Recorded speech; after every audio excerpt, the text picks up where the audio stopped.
Hello, everyone. Good evening to most of you. My name is Elena, and today I'll be your host for talking to you about how to properly and effectively transition to college. So, before we get started, in case you guys haven't used Zoom before, I'm just going to kind of go over a few things. So, at the bottom of your screen, you should see a few buttons. You'll see a button to raise your hand, a button to do a Q&A, and chat button. So if you ever have a question for me at any point, you can use any of those three options and I'll address your question. We're going to be doing a few parts where I'll ask for your participation. So that's kind of how you can communicate with me. And then at the end, we're going to do a Q&A as well. So if you have any questions for me specifically or questions about something I said or just any general type of question at all, I'll be happy to answer those at the end. Another thing is that my little camera box that you'll see might block some of the content that I have on the slides. So if my picture's in the way, you can just kind of click it and drag it around and move it so you can put it so it's not in the way. And that's pretty much it with using Zoom. It's pretty simple. So feel free to just put a message or anything in the chat that you feel. And the other thing is that if you don't want anyone to see your question, you can send it to just me. So you have the option of who you want to send it to. Or if you do want to send it to anyone to make sure someone doesn't ask the same question as you or something like that, you can send it to everyone. So it's totally your choice. I'll keep everyone's names and questions that you ask confidential. So don't worry about that. And we will go ahead and get started. So I'll introduce myself a little bit first. So who am I? Why am I talking to you? Why can I tell you how to transition to college? So my name is Elena, like I said. I'm originally from Rhode Island, and I graduated from the University of Florida. I graduated from high school 5 years ago. So I was in your position 5 years ago. So it wasn't that long, but times are definitely very different right now. So I did both my bachelor's and master's degrees in business, and I did both degrees within a 4.5 year window. So I'll talk to you about how you can do that too. And when I was involved in college, I was really involved in the business school and in Greek life. So if you have questions about anything about that, I can help answer those questions too. And lastly, right now, I'm a partial business owner in a company called Spect, which is sponsoring me to do this webinar for you today, and community leader within the entrepreneurship community and student leader community. So I'll tell you a little bit about, why I'm here doing this. So in my senior year of college, you have your senior year of high school when you're getting ready to transition to college, and then your senior year of college when you're getting ready to transition to the working world. So my senior year of college was where I got this job at this entrepreneurial small company. So a professor at my university started this company, and the goal of the company is to help students be prepared to go to college and to enter the workforce. So we have a web-based application. So it's an app on the internet, not on your phone app, that helps everyone, students, keep track of and grow their skills so that when it's time for you to apply to college, you have a good grasp on how you can stand out and what your unique advantage is. So that's why I'm here today. Okay, so as we get started, just send in the chat box, what are you worried about for college? I know that it might be a completely online environment for a lot of you, which is obviously not what you're at all expecting. So just kind of let me know in the chat box super quick, what are a few of your anxieties and concerns? And I can hopefully try to address those throughout our 30-ish minutes that we have together today. So just give you like 30 seconds to send that.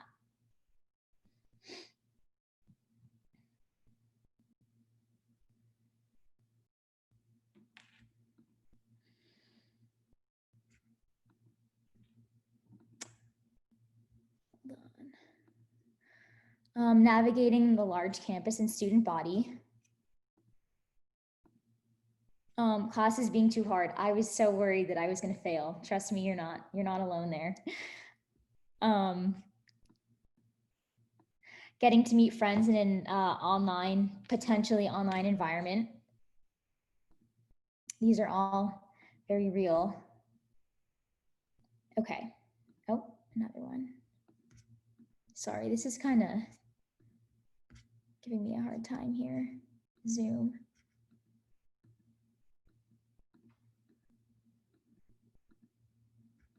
Not being able to do well in online classes if classes are going to be online.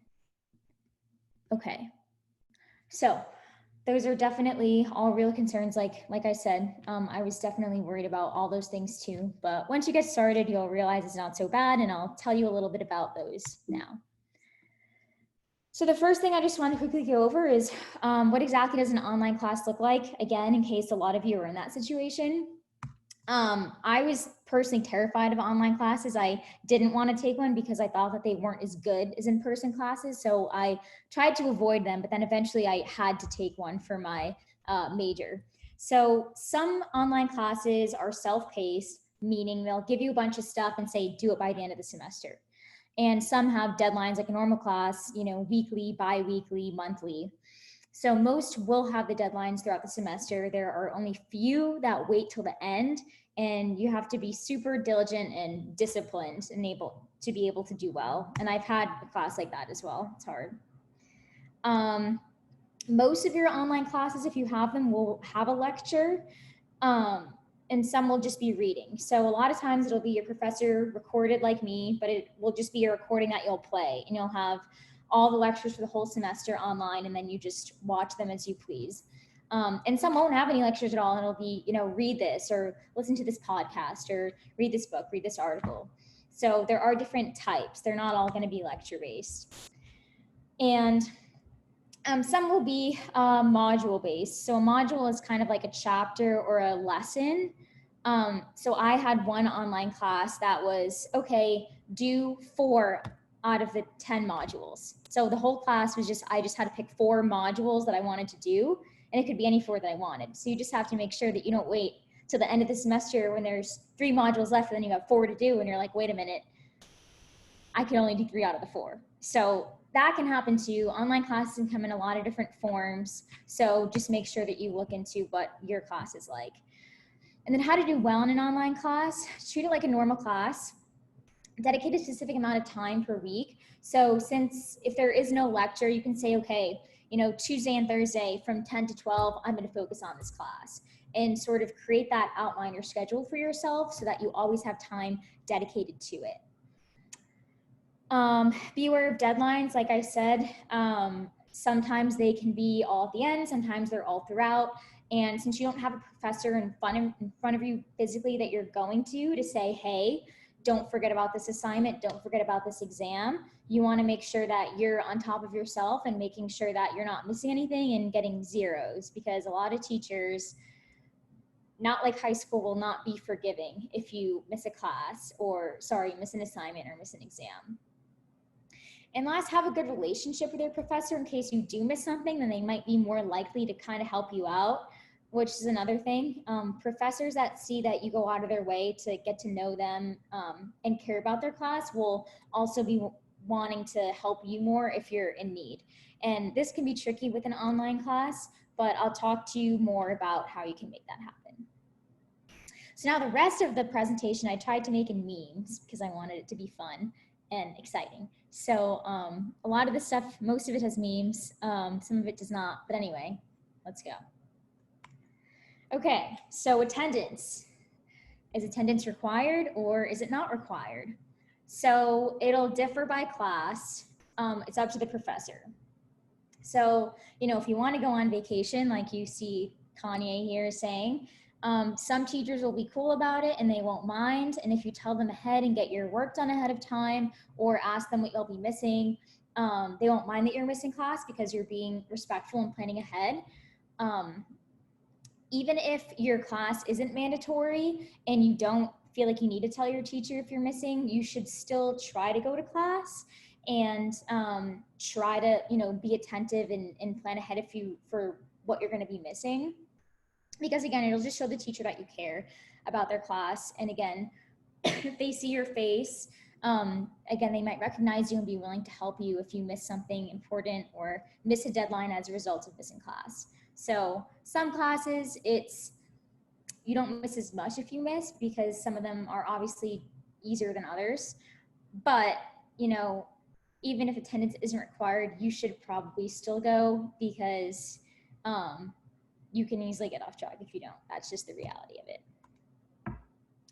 So how much work is involved in classes? So you can't really say that there's a one size fits all for every class, that every class is the same amount of work. It's going to be like high school where one class is really hard, one class is maybe easier and didn't require as much time. So a rule of thumb that we can give you is that for 1 credit hour of class, you can say that it's about 3 hours worth of work. So if you're taking 15 credit hours, which is a pretty basic number per semester, that's 45 hours of work, which is, a lot. However, this is just in most cases. So like I said, there's going to be classes that require more, and there's going to be classes that require less. And you will figure it out how much time you need to put into each class after probably a few weeks into the semester. So I would say to start out by planning this and saying, okay, Tuesday, this time to this time I do this. Wednesday, this time to this time I'll do this. And then as the first few weeks pass, you'll see, okay, I need to dedicate more time to this class and less to this class, and you'll figure it out. But it takes time, but you will figure it out. And unfortunately, sometimes you will have, deadlines for online classes, or even sometimes in-person classes where things are due at 11:59 p.m. on a certain night. And sometimes it happens on a Friday. So again, this is where your scheduling and planning will come into play, because I had a class where I had, I think, 3 assignments due every Friday night. And it's like, if you wait until the end of the week to do them, then you're going to be stuck, because you're going to want to have fun with your friends and relax and enjoy the weekend. So you have to make sure that you do this ahead of time. So it makes it really easy to procrastinate till the end of the week, but keep in mind that you want to obviously enjoy yourself. So try to schedule ahead to get that Friday night work done. What classes are easy or hard? This differs from school to school, university to university. Typically, your core classes, which are your classes required for your major, are going to be the harder classes because they're specialized for you, what you want to do. Typically, I felt like my core classes were harder than my gen eds. So everyone will have to do gen eds, or maybe you completed them through AP or IB in high school. But for the gen eds, you can typically do a subject for non-majors is what they call it. So, for example, I was a business major, like I said. Science is not my thing at all. I do not thrive there. So I had to take a bio class. So I took a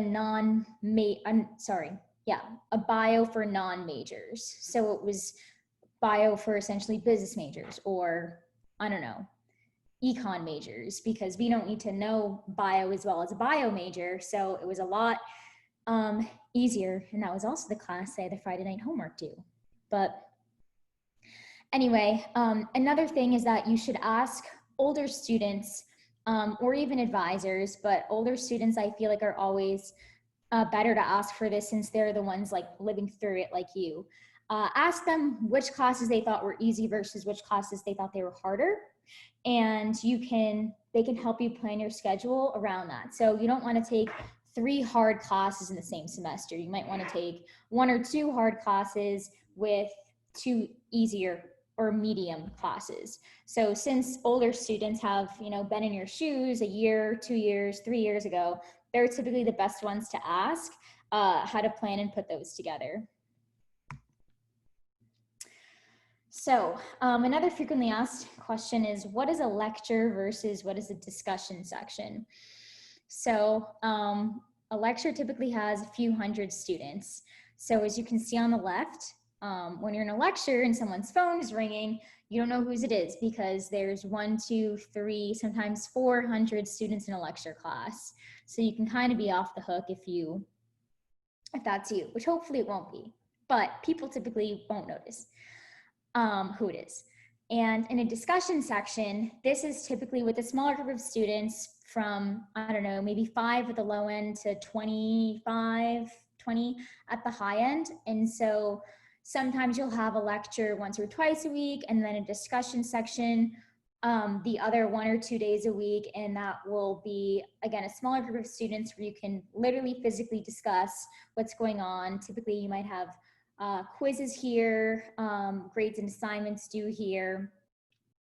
And there will typically be attendance in a lecture, in a discussion section, whereas there might not be attendance in a lecture, again, because there's so many people in the lecture and not as many people in the discussion section. So it'll be a lot easier to keep attendance.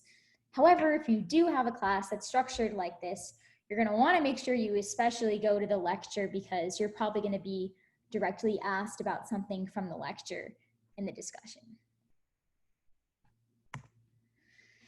Okay, how to develop study habits and where to go to study. So like I've been saying, planning ahead is huge. It's not as easy as it sounds. Just because you say you're gonna block off a number of hours to study for a certain class doesn't always mean it's gonna happen. Some people get distracted by studying with other people, and some people like me like studying with other people because I feel like other people hold me accountable. And if they see I'm slacking off, then they're gonna slack off. And if I see that they're not slacking off, it's gonna make me not wanna slack off because I wanna show them that I'm working just as hard. So you really have to figure out which environment's best for you and try to plan for it as best as you can. And again, it takes time. You'll figure it out. You're not going to get it right in the first week, maybe not even the first month, maybe not even the first semester, but you will find what works best for you at some point. Where to go? So I find this meme really funny because that used to be me. Libraries in college are not just books. There are tons of study spaces and collaborative tables where you can talk with a bunch of different people and work together. So it's actually pretty cool because I don't know, our libraries are pretty cool, I think, at my school. So it's not just a place for books, it's a place to study, and usually they have some, cool amenities for you. So here are a couple of pictures just to give you an example of what a modern day library might look like. So on the left is one of the libraries at my school. As you can see, it's kind of like cubicles, there's outlets, so it's really nice, you don't have to worry about that. And then another great place to study is common areas or empty rooms in academic buildings. So the picture on the right is the business building at my school. And that was the common area where people hang out in between classes and people study also. And then our libraries also have small study rooms that you can reserve for like 5 to 10, 15 people if you want to get a group together for a class. So usually universities have a lot of options for spaces that you can have to study. Coffee shops, I love coffee, so I love going to coffee shops. Places outside on campus, if you go to a school where it's warm, or when it is warm, you can study outside. So there's a ton of spaces. Again, find the environment that you thrive in, quiet, chatty, whatever you like. How to stay motivated. So when I used to go to the library my first year, this was me. Me and my friends would go to the library and we would half distract each other and then just procrastinate, which was bad. So it took me a while to figure out who I could study with, what friends I could study with, and which friends were distracting. And this is something that I think you'll all go through too. So you'll find some friends that just like to have social hour and some friends that like to buckle down. And social hour can be okay sometimes if you want to take a break and you want to talk to your friend, but surround yourself with people that will make you in a mindset that you want to be in. So if today, not feeling it, don't really feel like studying, I'm going to try, I'd rather talk to my friends, okay. But if you're like, I have an exam tomorrow, I really need to study hard, I can't be distracted, this is my time to focus and really get things done, then that you can't hang out with that chatty friend. So there are a ton of distractions, definitely. But again, figure out what motivates you and put yourself in the environment and surround yourself with the people that are going to make you motivated and not distract you more than you might already be distracted. And that might include isolating yourself in your room or in a study room, like I said, the quiet floor of a library. Another thing that I don't think I knew until I got to college is that the higher the floor you go in the library, the quieter it gets. So the collaborative chatty floors will be on the bottom, the quiet floors will be on the top. So if you're going with a friend that might be chatty, go to the top floor so that they can't be as chatty because you have to be quiet. So that's another good method, and it'll keep you from talking too. Do students work? Yes. I also think this meme is really funny because of how accurate it is. So I've had a lot of friends say, oh, I want to get a job doing this, but everybody says that you have to have experience. And I have no experience, which is why I want to get this job, but they're saying I have to have experience, so I don't know what to do.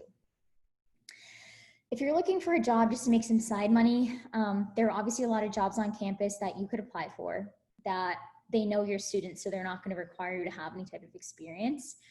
And if you're looking to apply to a job that's very specific, that a lot of places you think might want experience for, try to work at a startup, which is what I work at. And for those of you that don't know the term startup, it's basically a small company. It's an entrepreneur that starts their own company, and it's in its beginning stages of doing business. So those are going to be the companies that are going to be not requiring a lot of experience because they're new and they're starting out. So it's a great place to go because they typically, don't have a ton of, they'll have a few well-seasoned people in a certain field, but it's just easier to get a job at a startup because they're usually looking for volunteers to help, and they're looking for people to join their team. So I would really recommend joining a startup if you have a really specific thing you want to do. Again, if you want to make side cash, it's a little easier. And if you're worried about not having the time for a job, you definitely will. You just have to pick if you want to be involved on campus, have a job, take more classes. It's really all up to you and what you want to do. So you do have the choice, and you can make the time for a job if you want a job, but you also don't have to get a job, especially in your first semester when you're adjusting.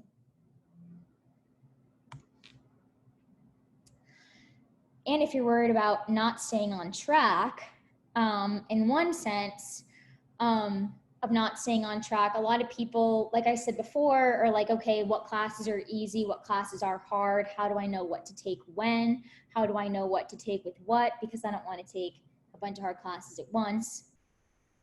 So a lot of schools will have this little worksheet here, which I actually also had. It's awesome. You make a little template for yourself of what classes you're going to take every semester. So again, ask an advisor or older student to help you pair what classes you want to take together. Write how many credits it is so that you can count up the number of credits you want to take each semester. Again, 15's average. Going above that can get a little tough depending on what you're doing. So that you can have everything planned out ahead of time, and it'll make sure you stay on track. And if you have a goal to graduate, say in 3 years instead of 4 or something, then you can make sure you work that into this as well. And don't forget to take into consideration if there's certain classes you need that are only offered certain semesters. Plan for that ahead too. Plan ahead for that too. Because I've had some friends that have graduated late because I didn't realize they couldn't take a class in their last semester. So, which can obviously impact any career goals that you might have. And another cool thing that we have here on the right, completed a 5-year plan in 4 years. So I also had a lot of friends that came into college with a ton of credits from their AP classes in high school, or IB classes in high school. And our school, our university, had a program they call Combined. So you start a master's degree while you're still in your undergrad degree, and you can take higher level classes at the graduate degree to replace undergrad classes. So you can graduate with your bachelor's and your master's in 4 years total. So it's getting 2 degrees in 4 years. So it's kind of like this, completing a 5-year plan in 4 years. So you can see it's a little early for that since you're just freshmen and just starting college. You don't probably want to think about your master's degree yet, But if you are someone that's super proactive and wants to get ahead, you can start planning for that on your 4-year plan too. And like I said, this is a huge help to me. You can usually find all your degree requirements online. For us, it was called the degree audit. I'm not sure if they call it the same thing in every college or university, but the information will be available to you in some way, shape, or form to figure out what you need to graduate. And I think I kind of briefly touched upon how you want to spend your time. So to double major or not. A lot of freshmen come in super excited and super energized and super ready to tackle their academics. Like I said, I was scared I wasn't going to pass, and some people are the opposite, and they're like, nope, I know right now I want to double major. And the reality is a lot of people, most people don't double major. You really have to think about, okay, am I going to double major because I feel like these 2 degrees will both be really helpful for me for what I want to do? Do they complement each other well? Or are you getting a double major because you, A, want to stay in college for 4 years and might otherwise graduate early? Or B, just because you have time in your schedule and you just want to take classes? So if you have time, I would say to either do the master's thing that I mentioned before, see if your school has that as an option, or just get more involved or get a job. So there's a lot more to college than just the academics and just the classes. Really, for me, what I found the most valuable was getting involved on campus and being in student orgs and meeting people and communicating and getting leadership roles, because that's where you can really practice what you learn in the classroom. So you can learn a ton of stuff, but until you can actually do something with it, it's hard to know whether you actually want to do that as a job or not. So don't do a double major just for the heck of it, just because, oh, I'll look super impressive if I have a double major. In some senses, yes, but do what you think will benefit you the most in the end. And if that's a double major, then go for it. But yeah, if you're in 18 credits, you're not going to have much free time. I will tell you that, because I think I took 18 credits one semester, and it's just not fun. I wouldn't recommend it. But if that's what you want to do, then whatever you think will benefit you the most in the end is what you should do. And again, you can ask an older student, an advisor, a teacher, whoever you think is well suited to help you in that area to answer that question. And we had someone ask, how about a major with a double minor? Yes. So that's a great question. So a lot of people do double minors. It's a lot easier to do a double minor. I minored in Spanish, for example, and I've had friends that have, at my school, real estate for business majors was a common minor. And if you do, the other thing about double majors or double minors is that if you do 2 areas of study that are similar, it's going to be a lot easier. So let's say you want a double major in management and marketing. It's not going to be that much extra work because a lot of the prerequisites are the same. For me, like I said, I did Spanish. If I wanted to also do real estate, for example, for a double minor, that wouldn't have been that much harder, because for a real estate minor, again, at least at my school, you had to do a lot of the other business classes, which I had to take anyway. But even if you want to take 2 minors that were in completely different things, it still wouldn't be as much work as a double major. So if you wanted to just say, hey, I learned a little bit about this topic, I have a minor in it, you don't need to double major. So a double minor would also be great, or even 1 minor. But yeah, typically the minors will be less work. So good question. Okay. All right, we're almost done here. So next, getting to know professors and mentors. Back to the whole online thing, or even if classes aren't online. Teachers are required, professors are required to hold what we call office hours. I didn't know what this was before college, so I'll explain. Office hours are a time when professors have to be in their office and they have a certain number of hours where they open it up for students to come in and ask them questions or talk or, whatever. So during this time, you can ask them about assignments. You can ask them for advice in their class. You can ask them for advice about what future classes you should take based on your interests. You can really ask them about anything career related. And oftentimes you'll find that your professors might do some super cool things outside of class. So my boss for this company that I work for, she's a professor. So she's a professor and she has a whole business on the side. I had another professor that makes things out of wood on the side. So he showed me like tables and shelves and all kinds of things he makes in his free time. So they're people too.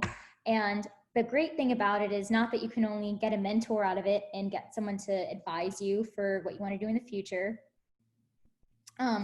But if they get to know you, you do well in their class, they like you as a person, things are going great, they can write you a letter of rec if you want to apply to grad school or a job or an internship or anything. So they're a great resource to have, not only to help you like today or tomorrow, but to help you in a year or 2 years, because you will need letters of rec and you'll probably need 2 or 3 for each thing that you apply to, whether it is grad school or a job. You'll typically need more than one. So it's good to start making those relationships with those professors today or when you start school in the fall. Lastly, time management, which was something I kind of talked a lot about already. But kind of to wrap it all up, this is where it all comes in here. Time management, ain't nobody got time. Well, you got to have time for time management because you won't be able to do everything you want to do if you don't. So this picture on the right of this girl juggling a bunch of things, that was definitely me at one point in college because I wasn't properly scheduling and prioritizing my time. So we definitely don't want that to happen to any of you guys here. So, figure out what's important to you, what you want to do, what will benefit you the most, what will put you in the best position to succeed and do well in future semesters. And that's how you want to prioritize your time. Classes, jobs, if you do a job, getting to know your teachers, getting to know other students. Those are all valuable things. And sometimes you'll have to pick between studying for one class over studying for another class. And just always prioritize based on what's more important to you and what will put you in the best position to succeed and obviously pass your classes. So if you enjoyed this webinar, I will be doing more. I am planning to maybe do one on Greek life sometime soon. I will let you know if or I should say when I do that. But also, as people that are watching this webinar, we're offering a 50% off for SPECT for a subscription. So you'll get the app and you'll get one-on-one time with me so I can help you in detail for your individual needs to help answer your questions that you might have. And we're doing the 50% off during COVID. So I will put a code in the chat box here for you guys if you're interested in that. And again, I'll be doing a few more in the future. And now I'll take some questions. So feel free to pop some questions in the chat or the Q&A. The Q&A box is being a little finicky. It's like giving me a hard time. So I'd rather have you chat in the chat because I can see that better. But whatever's easier for you. So I'll pull up the code and I'll send it here.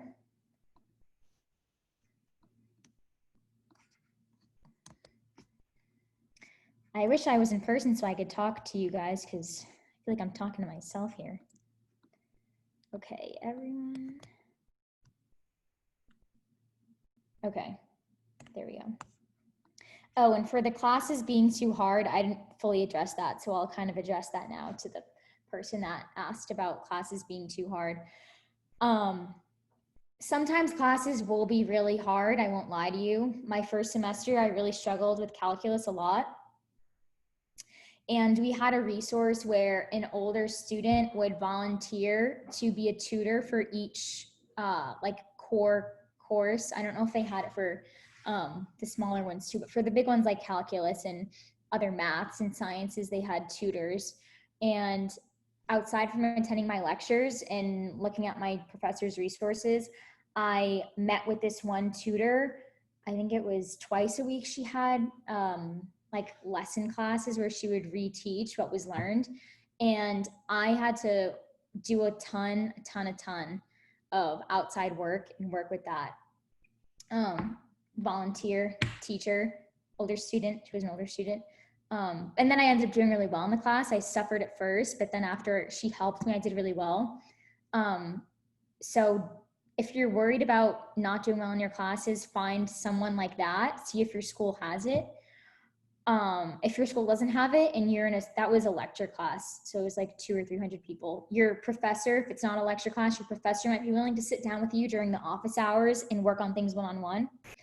But the most important thing is to keep up. So if you have practice problems or content to look over, or if it's a science and you have processes, review it at least once a week. Like you should, like, it would be more helpful to do it after every lecture, every class, but once a week should be the minimum if you're really concerned about struggling or not doing well. And if there's something you don't understand, don't wait to ask your teacher or TA or whoever you have that you go to. Ask right away, and they won't get mad at you for being annoying because they don't want you to fail, obviously. But ask right away if you feel like you're struggling, because if you wait, then you'll be like me. I failed my first calculus exam, and then I ended up doing well in the class in the end. But if you feel like you're struggling in the beginning, don't wait, because it'll just get worse. So I don't want to scare you. I'm just being honest. That was my experience. So just always review your notes after every class. Oh my God. I'm just being honest. Sorry, that was my watch. I don't know how that happened. Anyway, you get the idea. But yeah, good luck, and to you, person that asked that question. And that's my best advice, to diminish any fear of not doing well in a class.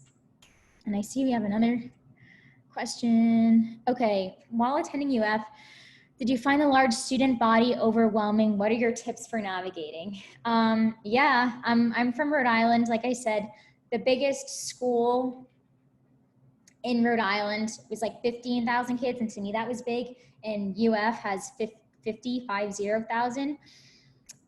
So what I did was I got my class schedule with where my classes were, and I walked around and I walked to each one of my classrooms or before my first day of class, so that I knew where they all were, because some of them were honestly really hard to find. So that helped a lot, because by the time I had to actually go to class on the first day, I already felt comfortable, because I already familiarized myself with going to the class. I knew where it was. So I would recommend doing that. Another thing is to navigate campus and just navigate life, kind of like you said. Just walk around campus, just familiarize yourself with the areas. I feel like once you get to know the area, the city, the campus, the surrounding area, and you get more comfortable with it, it'll feel more like home to you. So it'll feel less like a foreign land, and it'll feel more comfortable, and it'll help you, I think, with the transition if you get to know your surroundings. What was the other part of that question? The other part about the student body is that if you put yourself in, I guess, similar situations multiple times, I don't know how to word this, but let's say, for example, I always studied in one section of the library at, I don't know, every night or however many nights a week I went to one part of the library. You start to see people that do the same thing as you, that have the same habits. And through that, you'll honestly just meet people that have the same like habits or tendencies as you, or, you know, you might walk past certain people on your route to class or on your route to get lunch every day or something.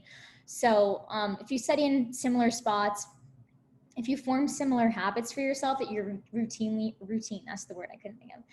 If you have things you're routinely doing, you'll notice other people that are also doing the same routine things as you, And that helped me feel a lot better about the student body and that it was smaller, because I started seeing a lot of familiar faces after the first probably month or so. And even though I didn't know those people, I knew their face because I saw them every day.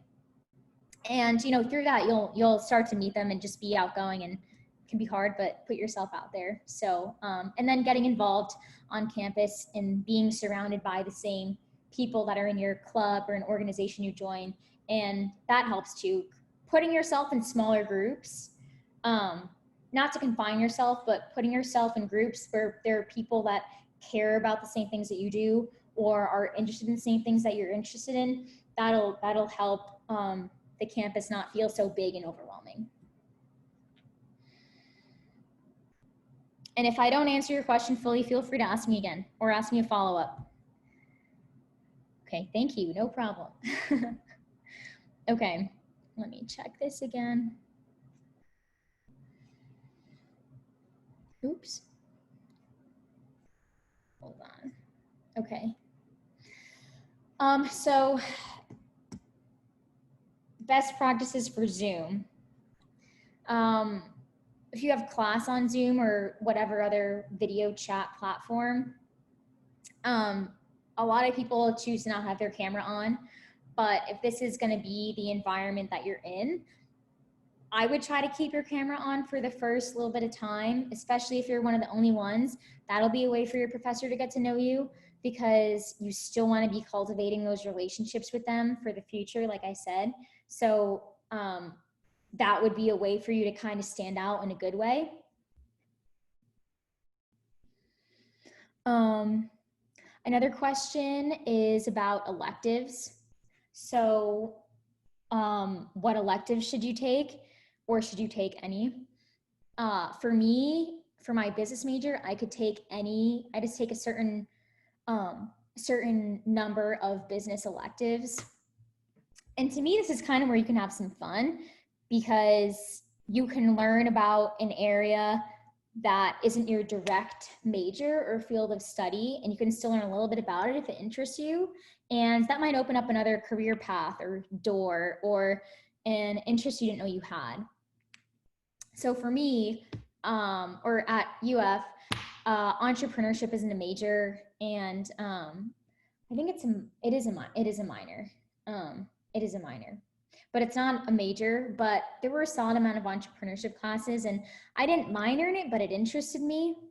And so I spent, I think, after I took one, I really liked it, and I think I took all my electives as entrepreneurship electives because I just liked it a lot. So a lot of people view electives as the easy classes to kind of get a break from your hard classes, which sometimes they are easier, but take it really as an opportunity to learn about something new. And typically there are more challenging and less challenging electives. So if you just kind of want to see what something's like, maybe find a less challenging one. But there's all types of great electives out there. And even, I can't think off the top of my head, but there's some, super interesting and very different electives that you can do. Do you have any times for deciding your major? Do you mean advice? Advice for deciding your major? What made you choose business? Tips. Okay. What tips do you have? Okay. So I was undecided when I joined, or when I was a freshman. So I just took mainly electives and some basic classes, like I said, calculus. I knew I wanted to be either in the business school or in the journalism school. So I took a couple of classes in each to see which I liked more. And at the end of my freshman year, I decided I wanted to do business. And when I did, I felt incredible because I felt like all my friends knew what they wanted to major in or knew what they wanted to do. And I'm sitting here like I have no clue and I don't even know where to start. So if you don't know what major you want, it's totally fine. A lot of the classes that you take for the base of your major will be broad and can be transferred most likely across colleges or across schools anyway. So don't feel like you have to know right now, because I definitely did not. What I would say for a tip is to do kind of what I did, which is say, okay, I know I'm interested in, journalism and business, or I'm interested in engineering and, I don't know, something else, biology. And I would just say to take a couple of classes of both and see if one sparks your interest more. And on top of that, or instead of that, or I would say on top of that, actually, ask older students. So a lot of students change their major throughout their 4 years. And so, pick a few majors you like and find a few students that are that major and say, why did you choose this over this? Was there something else you were considering when you chose this? Are you happy you chose this? Do you regret choosing this? So I would say take a couple of starting classes if you can. Even talk to the professors of those classes or professors that teach them in their office hours. Even if they're not your professor, typically professors have their office hours listed online, so you can see when, you can look up a professor by department and you can see when their office hours are and just say, I'm interested in your class, or I'm interested in studying this. Can you help me? And like I said, most of the time they will help you. Maybe email them first, but I think most of the time it's okay to just kind of pop in, and a lot of times they'll be happy that you want to take their class and they'll be happy to talk to you about it. Most of the time, I've done that a few times where I've just popped in and said, I'm interested in this. Can you help me? So utilize your resources. Don't feel like you have to figure it out by yourself. Learn through other people's mistakes. So, if someone says these are the pros and cons of this major and pros and cons of that major, use their experiences to help you. So the power of older students and having other people to help you and look up to is really, really important, and definitely something that'll help you go a long way. Sorry, it's okay. Don't have to apologize. Let's see. Oops. Sorry, I keep doing that. Okay, we have another question. Can you show the slide of the, yes, class selection template? Someone asked. Here we are. So you can just take a screenshot of that, or you can just Google 4-year plan template, I think, and it'll come up. You might be able to find a PDF that you can just type in so you don't have to make your own. But the other thing, I don't know when you'll have access to your list of requirements for your major, but most degrees are 120 credits. I think engineering is like 150 or 140. I think it's more than 120. Maybe it's not 150. I'm not sure, but I think most are 120 and engineering is typically a little bit more. If you have a question about that, I can help you out. So don't take my word on the engineering thing. I think it is more. I'm not sure how much, but typically most majors are 120. That's why they say 15 credits a semester for 4 years. And that'll put you to graduate in 4 years with 8 semesters. But if you want to get ahead or have a lighter load, of course you can take less than 15. At my university, 12 credits was the minimum to be a full-time student. And if you're not a full-time student, you can't have access to a lot of amenities.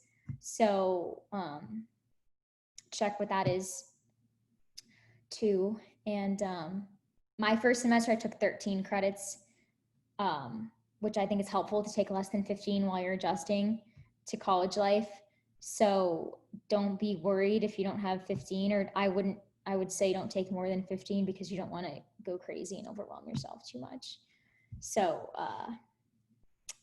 15 a semester is typically how you get, or the number 120 is why people typically say 15 credits a semester. Does that make sense? Or you can let me know if it doesn't. Okay, it looks like that's all the questions. If you have any more, you can submit them right now and I'll be happy to answer it in the next few minutes. But you guys had great questions today and great interaction. So I hope that I was able to help clarify some things for you and help you out today.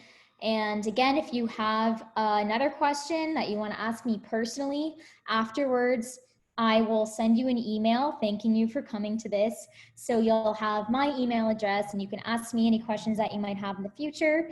And I will also let you know if I'm doing any future webinars. But again, I'm happy that I get to spend this time with you all this evening, and I wish you the best of luck in your first semester in college. Thank you. Oh, another question. How did you fast track to earn your bachelor's and master's? Do you find it challenging, and do you recommend it? Awesome, awesome question. I'll just stop sharing my screen here. So what I did was I didn't have that many credits coming in as a freshman. Most of my friends had a ton of credits, but my high school didn't allow us to take that many APs. So I didn't have as many credits as my friends. So I took classes almost every summer, but I took classes online. So I was at home. I wasn't at school, so I didn't need to be a full-time student. So I took a few online classes to kind of get ahead a little bit. And I started the master's program my senior fall. So my 4th year fall semester, I started taking the master's classes. And typically at my school, it'll take you, if you start it while you're still in your undergrad, it'll take you 3 semesters to do.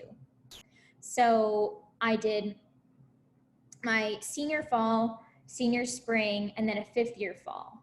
But most of my friends that came in with more credits than me started their junior fall or junior spring. So then they did junior fall or spring, senior fall, senior spring, and then graduated at the end of their senior spring with 2 degrees. Or technically they graduated senior fall with their 1st degree and then senior spring with a 2nd degree, but it's still 4 years and 2 degrees. So if I had more incoming credits, I could have done the same thing. So technically I took a little longer than most people, but that's because I didn't come in with as much. Because there are requirements of how much you already have done before you can start the master's classes. So for us, we had to have 90 credits and then we could start the master's classes. And so if you had 90 credits at the end of your sophomore year, which some people did, and I don't want to intimidate anyone because you don't need to have that by any means, but some people just got really ahead in high school and had that, then you could start your master's degree that much earlier. So I definitely recommend it. I didn't find it too challenging. It's not easy, obviously, but the way that my master's classes were structured is that they were more project-based or assignment-based than exam-based. I do much better with projects and assignments and exams. I'm just not a great test taker. And I know that for a project or an assignment, I can put my best work into it. And I know that I'm turning in my best work or papers as well. But as for an exam, you don't know until you're sitting there. And if you're not a good test taker, it can be hard. And you might get overwhelmed and have mental blocks, which definitely has happened to me. So the master's degree I wouldn't say was too challenging, and I enjoyed it a lot because it was more of the type of class structure that I personally like. So yeah, I definitely recommend it because I think it's great to be able to get those 2 degrees within 4 years or even in 5 years, really. Especially now because so many more people are getting college degrees that it makes you that much more competitive if you do get another degree. And another thing about it was that we were able to take a lot of super cool electives that interested you. So I took a class on negotiation, and I took a class on how employees and people behave in the workplace and how to be a good manager and a good leader. And that's just not stuff that you really had in undergrad. So I think that's more fun and interesting. And that's another great thing that I like. So I definitely, no matter what program you're interested in, I would recommend it because in your undergrad, you get all the stuff out of the way that you might not like, the gen eds and all that stuff that you have to do just because you have to, and you really get to actually enjoy, at least in my opinion, more so enjoy what you're learning, and pick what your interests are and be able to really put all of your energy into that and don't feel like you're taking classes because you have to. So that's my opinion on it. Do you have any other questions?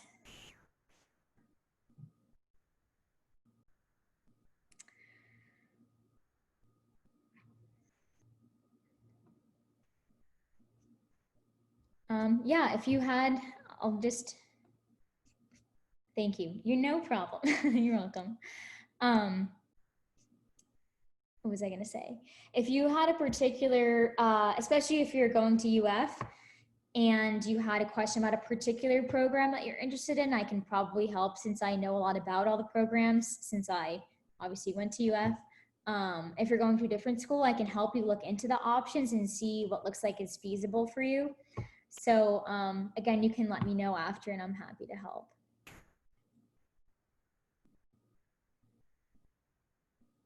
Okay, anything else?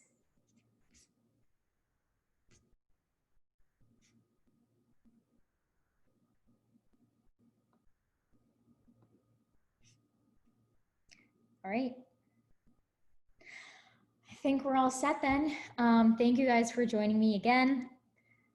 Very happy to talk to you and answer your questions, and hopefully we'll see you in a few weeks or whenever I do my next one.